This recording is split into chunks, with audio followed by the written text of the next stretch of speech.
Japanese voters head to the polls today to choose lawmakers for the upper house.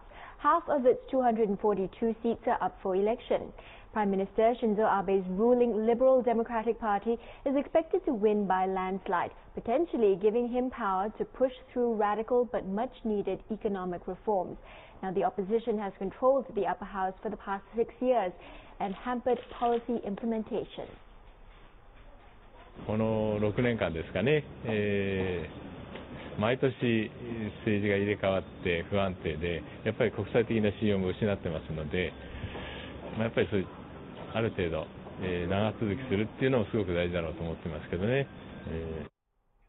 Well, the so-called Abenomics is a mix of hyper-easy monetary policy, fiscal spending and structural reforms.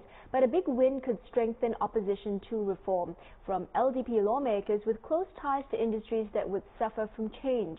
Some also worry that a major victory will push Mr. Abe to prioritize nationalist policies, including a revision of Japan's post-war pacifist constitution.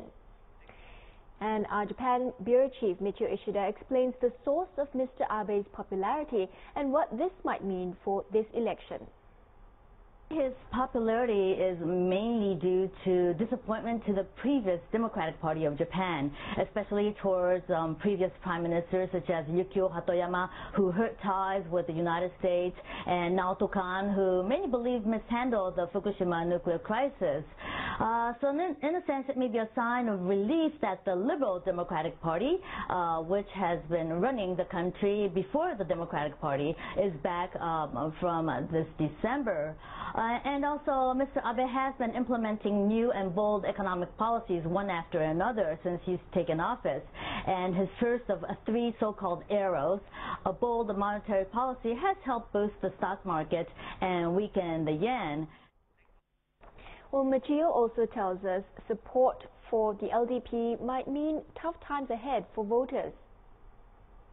Next week, Japan will for the first time take part in the TPP, or the Trans-Pacific Partnership talks, taking place in Malaysia.